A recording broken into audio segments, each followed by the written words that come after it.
Significant technological and scientific breakthroughs have recently revealed new facts and evidence that confirm the accuracy and authenticity of many passages throughout the Bible. Unlocking Ancient Secrets of the Bible highlights these new technologies as well as recent archaeological finds to substantiate several stories, statements, and historical notations found throughout the Bible.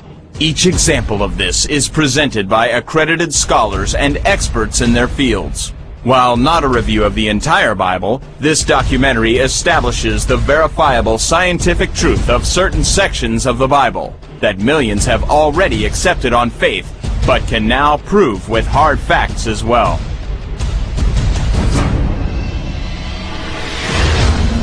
Was the earth created in a single moment? Could Eve actually be the mother of all humanity? And is there hardcore scientific proof that Noah's great flood actually occurred? You're about to find out as we unearth some of the most spectacular evidence ever seen.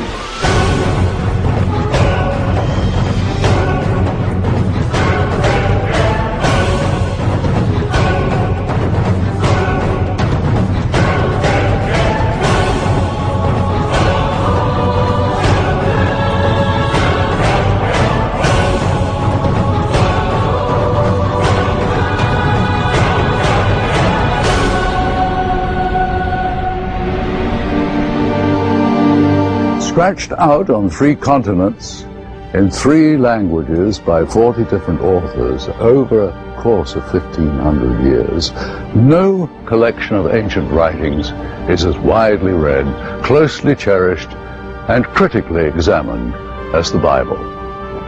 But are the words in this historic book the very words of God? Did the stories found in the Bible actually take place? And is there any tangible evidence that we can actually hold in our hands that proves the Bible is true? You're about to find out.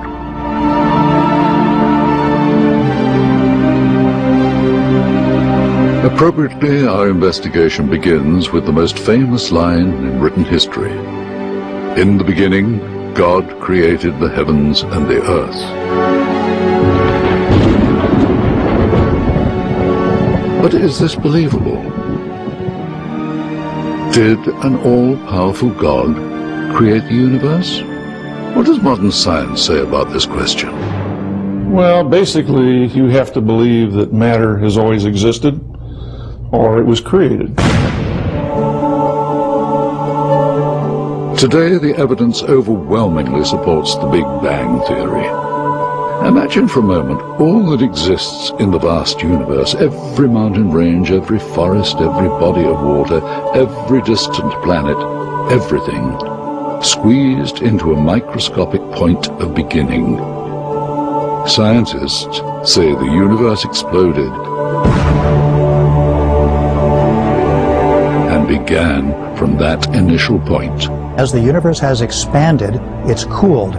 Anything that expands cools. And right now the universe has a temperature of 3 degrees above zero. We detect this radiation as microwave radiation. Observatories at the South Pole measure the distribution of microwaves through space and provide information regarding the very early conditions of the universe. And so the Big Bang is not a theoretical idea, it's something we're observing and measuring. The best scientific evidence suggests the universe began, thereby confirming the words of Genesis. And there is compelling scientific evidence that this biblical story of Adam and Eve actually is history. Can every single human being, past, present, and future, trace their family tree back to an original man and woman? And the scientific community actually refers to this genetic atom that they have found as a Y chromosome atom, and they refer to the mitochondrial DNA woman as Eve, and this is referred to in the scientific literature as the Garden of Eden hypothesis. They took mitochondrial sequences from a number of different ethnic groups around the globe and determined that everyone has descended from one female Could this female be Eve, the first woman created in the book of Genesis? The evidence is compelling. Could also go back and look at the Y chromosomes, and you could trace a lineage through the Y chromosomes to Adam. And the idea is basically the same. Looking at differences in the Y chromosome sequence, scientists did take a look at this. In fact, many have taken a look at this and determined that, yes, we all came from probably one individual. Here, our investigation moves from scientific conjecture to the flesh, blood, and bone of creation. What's interesting is that the apex, the climax of that creation, the last thing mentioned as created, after everything else is prepared for him, is Adam. And it says that Adam is created out of the dust of the ground and out of the breath of God. And what that tells us is that, yes, human beings are a part of creation like everything else. But it also says that we have, and that Adam had, a special relationship with God. According to the Bible, Adam was made responsible for all that was on earth and enjoyed an intimate relationship with nature. Although Adam walked in perfect harmony with creation, he was not complete.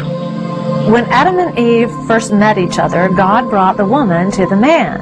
And Adam seems to be ecstatic that he has found now a counterpart. And it's interesting because he finds her right after he's named all the animals. So it's fresh in his mind that there's nobody like him until he meets her. When Adam was created, he wasn't created like a robot.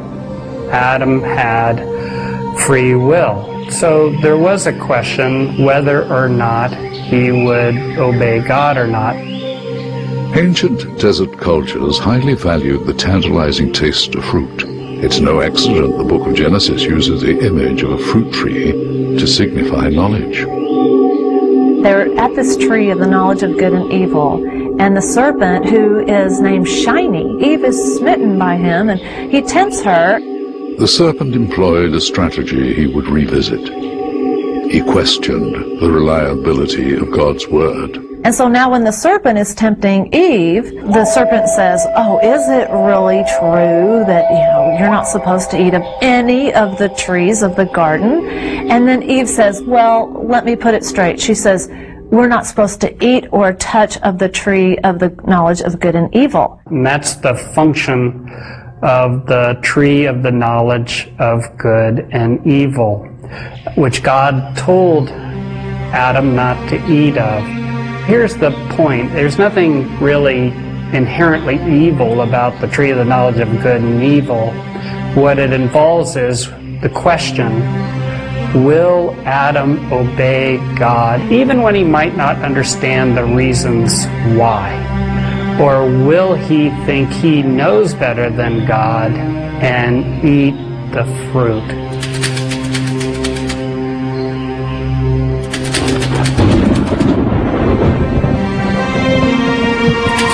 As punishment for their disobedience, God exiled Adam and Eve from the garden. They were forced to live outside God's close protection and enter the harsh reality of broken communion.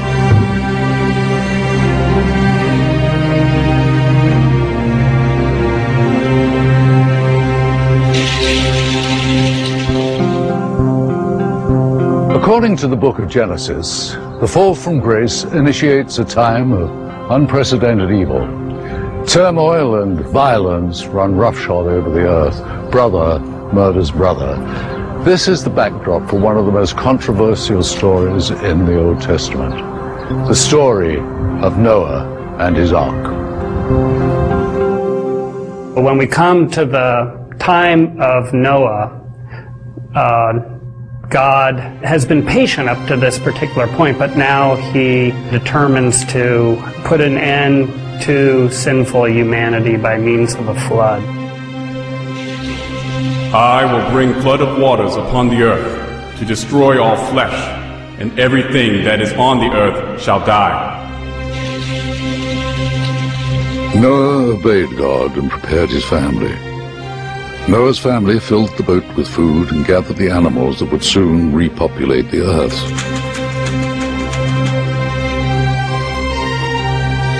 Initially skeptical, the people of Noah's day plead for mercy. It was too late, as God closed the door to the ark.